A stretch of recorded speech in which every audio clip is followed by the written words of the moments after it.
আজকের শিশু সুন্দর আগামীর স্বপ্ন, এমনই আগামীর স্বপ্ন হতে পারত এইসব শিশুরা। কত স্বপ্ন বুনে রেখেছিল বড় হয়ে দেশ ও সমাজ বিনির্মাণ করবে, কিন্তু পরিবার পরিজন থেকে দূরে থাকা এসব পথ শিশুদের মাঝে মাদক যেন বাসা বেঁধেছে, জীবনকে করে দিয়েছে ভিন্ন রকম। রাজধানীর বিভিন্ন ফুটপাতে, রেল স্টেশন থেকে শুরু করে নানা জায়গায় দেখা মেলে এসব পথ শিশুদের। এদের অধিকাংশই মাদকাসক্ত, নানা অপরাধেও জড়াচ্ছেন এসব ঠাঁইহীন পথ শিশুরা।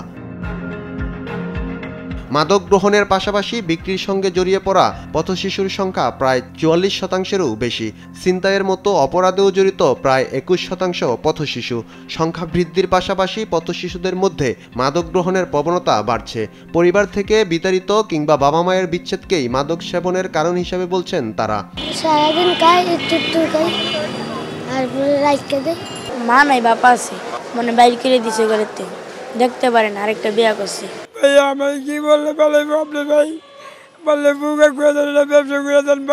উত্তরণের পথ হিসেবে তারা একটু আশ্রয় ও ঠাঁই চান। একই সঙ্গে কর্মক্ষেত্র তৈরি করতে পারলে তারা এইসব অন্যায় অপরাধ থেকে ছুটে আসতে পারবে বলেও জানান।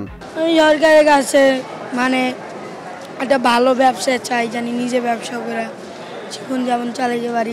কম্বল, টাকা পয়সা, যদি 3 বেলা খাইতে পারি।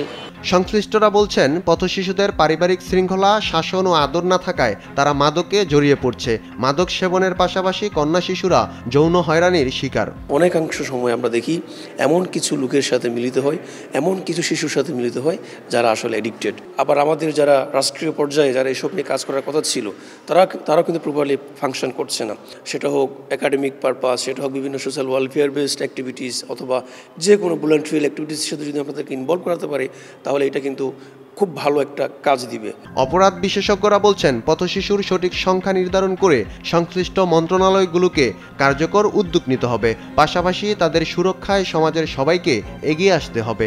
পথ শিশুরা বাংলাদেশে যে ধরনের জীবনযাপনের মধ্যে দিয়ে তারা বেড়ে উঠছে, এই জীবনযাপনটাই আসলে অনাকাঙ্ক্ষিত এবং অপরাধমূলক।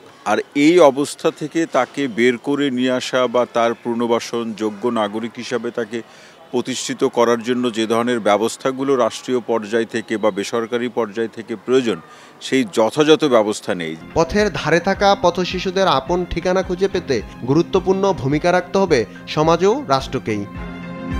এই শহরে কেউ থাকেন দালান কোঠার শানশৌকতে, আর কেউ থাকেন পথঘাটে। ঠাঁইহীন এই শিশুদের দেখার কেউ নেই তাদের কোনো পুনর্বাসনেরও দায়। ফেরদৌস রহমান, দেশ টিভি, ঢাকা।